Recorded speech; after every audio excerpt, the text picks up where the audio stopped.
Bonjour à tous. Oula, c'est un peu fort. Et je suis Estelle Bagot, cofondatrice de l'entreprise Eliga. Et je vais vous montrer, si le réseau ne me fait pas de caprice, l'application du YouSlide, que certains d'entre vous ont peut-être déjà vu l'année dernière, parce que je suis venue la présenter l'année dernière. Et cette année, en fait, je vous montre les nouveautés et la nouvelle version que nous venons de sortir. Alors, l'idée de l'outil YouSlide, c'est d'aller créer de l'interaction dans des contextes d'événementiel et de formation. Et donc là, aujourd'hui, on a plutôt choisi de vous montrer le contexte formation, c'est-à-dire comment aller faire du présentiel enrichi en orientant la formation plutôt du côté de la pédagogie active pour impliquer les apprenants. Alors,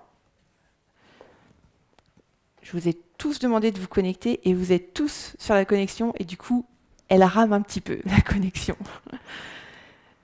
Donc on va peut-être changer de tactique si elle rame autant.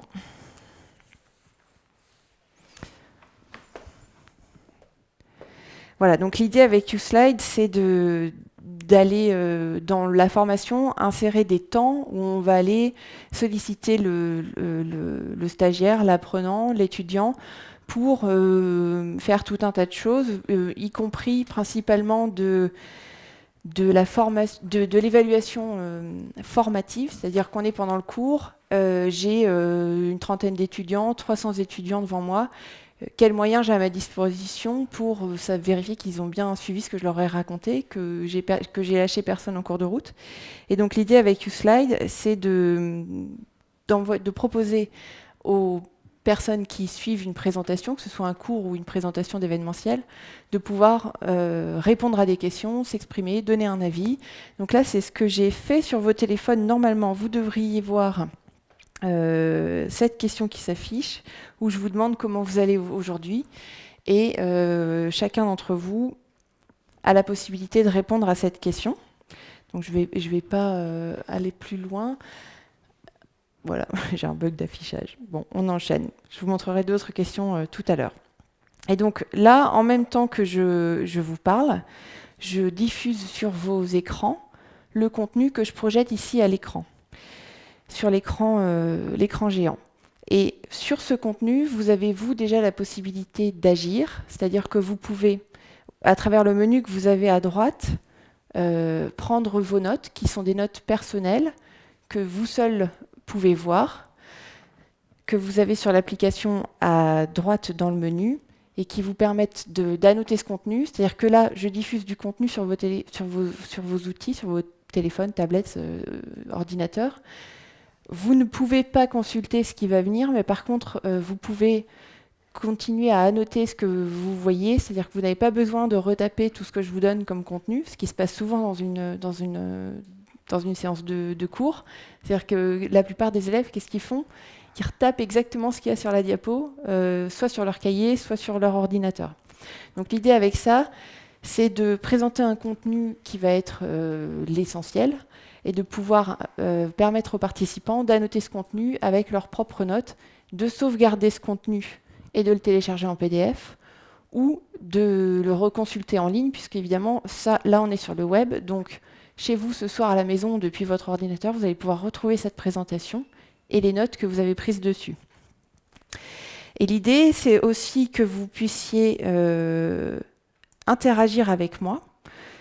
Et vous avez dans la barre de menu à droite l'icône de discussion qui est destinée à ce que vous puissiez m'envoyer un certain nombre de questions auxquelles soit je réponds maintenant, soit je réponds en ouverture de cours la prochaine fois qu'on se voit, soit si je suis dans un contexte d'événementiel, j'ai une interface qui est dédiée à la modération. Et je peux avoir à côté de moi une tierce personne qui ne va pas avoir accès au contenu global que je vous montre là, et qui va uniquement avoir un accès de modération, c'est-à-dire qui va sélectionner les questions et qui va les envoyer sur le grand écran. Alors, de toute évidence, là, on a J'ai reçu quelques questions. Donc il y a Julien et Olivier qui se cherchent dans la salle. Donc je ne sais pas si Julien peut faire coucou à Olivier. J'ai reçu une question qui me demande s'il y a une différence entre le .net et le .io. Non, il y a une redirection en fait entre les deux. Donc c'est exactement la même chose pour nous, .net ou .io. .io, c'est très à la mode en ce moment dans le monde du numérique. Ça veut dire Indian Ocean et ça fait très geek d'utiliser le .io. Donc voilà pour les premières questions que j'ai reçues. Donc vous voyez là en fait, j'ai choisi de les traiter au moment où elles arrivent. Je pourrais vous les montrer, ces questions. Voilà, donc là j'en affiche une en bas. Quelqu'un m'a envoyé cette question. Y a-t-il une différence entre le .net et le .io? Je peux l'afficher en bas, je peux l'afficher en haut, je peux l'afficher sur une page que je vais dédier aux questions. C'est-à-dire que je peux aussi prévoir, en scénarisant mon intervention, des temps où je vais faire une pause et je vais traiter les questions et les partager avec vous. Donc là, je l'affiche sur un contenu. Je peux l'afficher sur une page qui va être uniquement vouée à traiter les questions. Alors, je vais prendre cette question parce qu'elle est intéressante. C'est super, vous m'envoyez plein de questions. Comment créer un slide avec uSlide? Alors, donc l'outil uSlide vous permet d'uploader du contenu que vous avez travaillé auparavant avec votre éditeur de slides habituel, PowerPoint, Keynote, l'éditeur de Gmail. Et quand vous avez sauvegardé votre PowerPoint, alors le prérequis, c'est qu'il soit sauvegardé en PDF. Donc si vous avez mis plein d'animations, des choses qui descendent tranquillement du haut jusqu'en bas, on les perd. Par contre, on garde le séquentiel avec le point 1, puis on affiche le point 2, puis le point 3, etc. Donc vous avez travaillé avec votre outil habituel. Alors les stats dans la formation, c'est que 80% des enseignants et formateurs aujourd'hui font du diaporama. Donc c'est une des choses qu'on avait en tête quand on a développé l'outil uSlide, c'est de conserver les habitudes, c'est-à-dire qu'on veut pas amener, on ne demande pas aux formateurs de faire de la classe inversée, par exemple, qui est un vrai pas, quoi, un vrai changement d'habitude de formation. Avec ça, on leur propose de maintenir leurs habitudes et de venir enrichir ce contenu avec différentes touches, celle que je vous montre là, par exemple, qui est d'afficher une question. Donc je fais mon slide avec mon outil habituel, je le charge dans uSlide. Une fois qu'il est dans uSlide, il génère une URL que je peux partager avec mon auditoire. Et donc, à partir de ce moment-là, il devient une matière un petit peu différente puisque je peux mettre ce contenu dans vos mains, à vous, en vous laissant ou non la possibilité de naviguer dedans. Là, pour aujourd'hui, je vous ai bloqué, mais à la fin, je vais ouvrir la navigation et vous allez pouvoir reprendre la main dans le contenu pour revoir en asynchrone ce qu'on voit ensemble en ce moment en synchrone.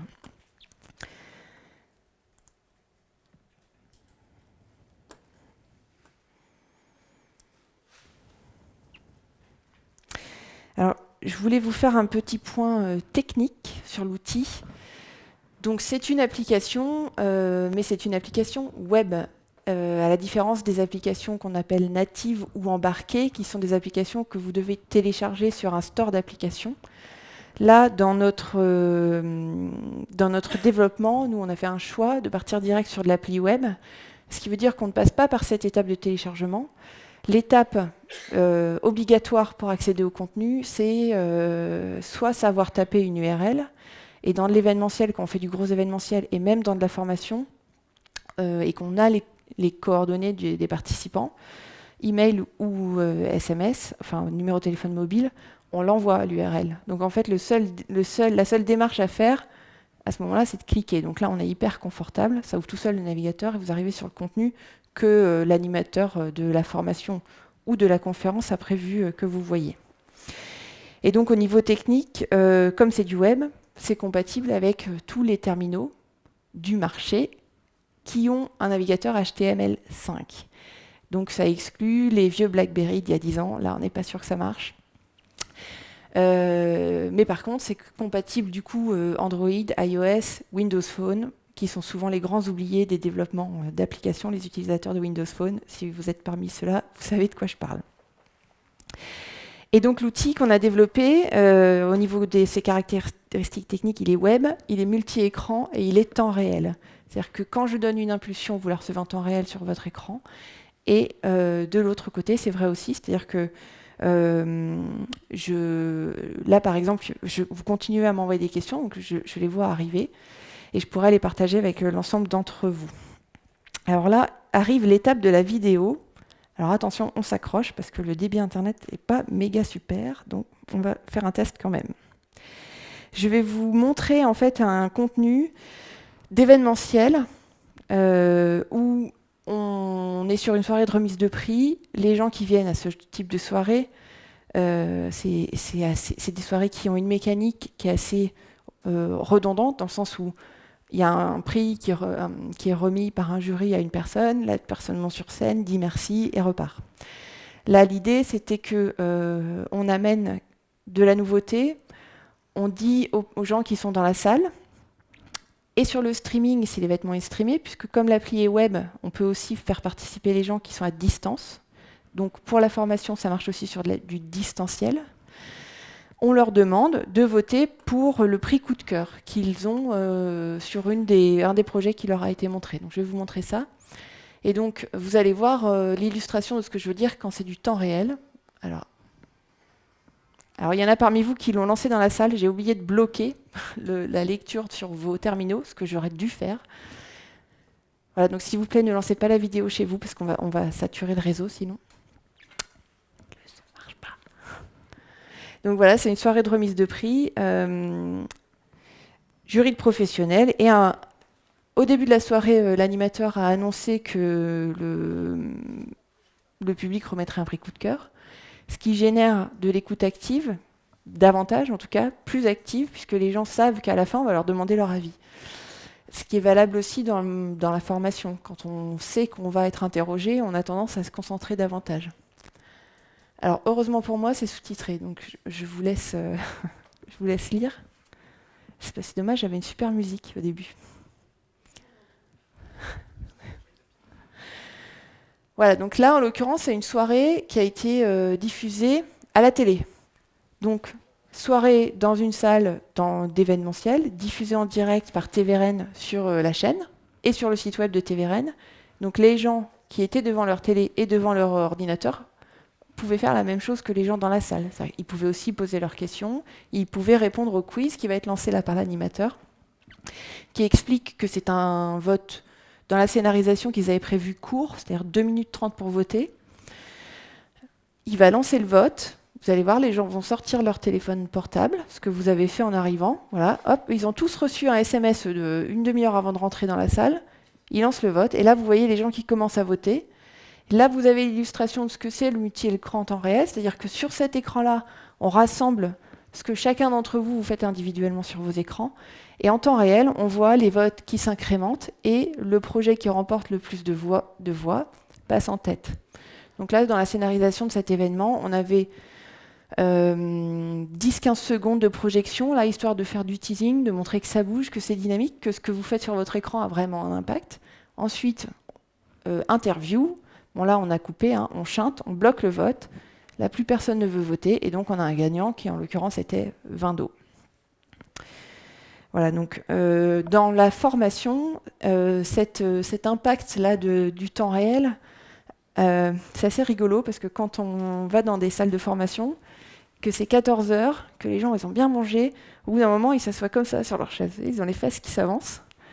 On lance un quiz et ouf, ils se remettent droite. Donc il y a une vraie mobilisation qui est aussi physique, c'est assez rigolo à voir. Et il y a de l'échange qui génère, c'est-à-dire, tiens, moi j'ai répondu ça, toi t'as répondu quoi ? Les choses bougent à l'écran. Donc il y a un impact qui est vraiment intéressant en formation présentielle. Alors je ne trouve plus ma souris. Hop.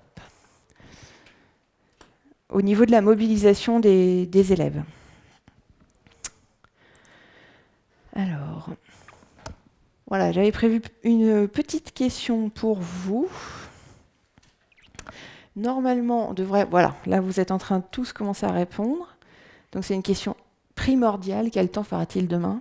D'après vous, moi je pense qu'il va faire pas beau du tout. Voilà, donc là vous êtes en train de répondre, on voit l'évolution en temps réel. Là je vais stopper le vote. Comme on est sur du quiz, là toutes les réponses sont bonnes. Donc j'ai pas d'affichage particulier. Et au niveau du quiz, je peux aussi organiser mon quiz en série. Donc là, c'est ce que je vous montre. Ici, j'ai une série de 5 questions dans laquelle vous naviguez à votre rythme. Donc là, dans mon temps d'événement, j'ai scénarisé un temps où je vous laisse le temps à vous de naviguer à votre rythme dans ce contenu.